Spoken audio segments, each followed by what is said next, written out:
ছুটির দিনকে স্পেশাল করতে যে পোলাও মাংস লাগবে এরকম কোনো কথা নেই। পরিচিত এই তেলাপিয়া মাছ রান্নায় বৈচিত্র্য আনা সম্ভব একটু চেষ্টা করলেই। আর যারা মাছ খেতে পছন্দ করেন না, আমার এই রেসিপিটিতে একবার ট্রাই করে দেখবেন, তারা চেটেপুটে খাবে ইনশাল্লাহ। আসসালামু আলাইকুম এভরিওয়ান, সবাইকে ওয়েলকাম করছি ইউনিক একটি ব্লগে। তেলাপিয়ার মাছ রান্নায় আমি ঘরে থাকা কি উপকরণ দিয়ে মশলাটি তৈরি করেছি, চলুন দেখা যাক ঘরে থাকা উপকরণ দিয়ে কিভাবে আমি মশলাটা প্রথমে তৈরি করেছি, তারপরে রান্নাটা করে নিব। তো সাথেই থাকুন, আশা করি স্কিপ না করে ভিডিওটি দেখলে আপনাদেরও ভালো লাগবে। এই রান্নাটি করতে চেষ্টা করি আমি সবসময় যতটুকু সম্ভব টাটকা মশলা ব্যবহার করতে। এই তো আমি ঘরে থাকা উপকরণ মরিচ, পেঁয়াজ, রসুন ব্লেন্ড করে নিয়েছি। তারপর পরপর করে থাকা হলুদ গুঁড়ো, ধনে গুঁড়ো আর সর্ষের তেল, লেবুর রস অ্যাড করে দিয়ে ভালোভাবে হাত দিয়ে মিক্স করে নেব।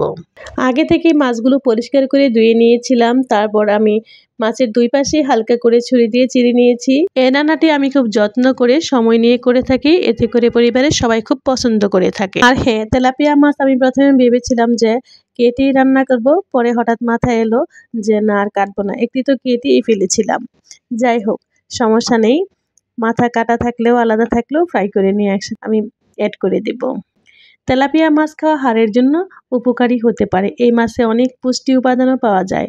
এই সমস্ত পুষ্টিগুলো হাড়কে শক্তিশালী রাখার পাশাপাশি হাড়ের ঘনত্ব বজায় রাখতে সাহায্য করতে পারে। তারপর এই তো আমার মশলাগুলো মাখানো হয়ে গিয়েছে কথা বলতে বলতে।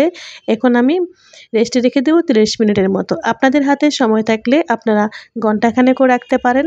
তারপর এই তো চলে আসলাম, আমি একটি প্যানে আগে থেকে গরম হওয়া তেলে ফ্রাই করে নিচ্ছি। কাজটি আমি অল্প আঁচে সময় নিয়ে উভয় পাশে আমি বাদামি করে ভেজে নিচ্ছি। একটু যত্ন নিয়ে সময় নিয়ে আমি একে একে সবগুলো ভেজে নিয়েছি। এই তো আমার ভাজা হয়ে গিয়েছে। আর যে মাঝখানেটা কাটা ছিল আমি জয়েন করে দিয়েছি। তারপর কি করেছি জানেন, ফ্রাই করার মশলার বাকি অংশগুলো আমি আবার তেলে খুব ভালোভাবে বুনে নিয়েছিলাম। তারপরে এই তো মাছের উপর দিয়ে ছড়িয়ে দিয়েছি, কিছু পেঁয়াজ দিয়ে বুনে নিয়েছিলাম মশলাগুলো। তারপর আমি উপর থেকে কিছু ধনেপাতা অ্যাড করে দিয়েছি। এই তো আবার ডেকোরেশন করে নিচ্ছি, মামিয়ে 3 জনে খেয়ে নিব। এই তো কাটা মাছের মাথাটাও অ্যাড করে দিলাম।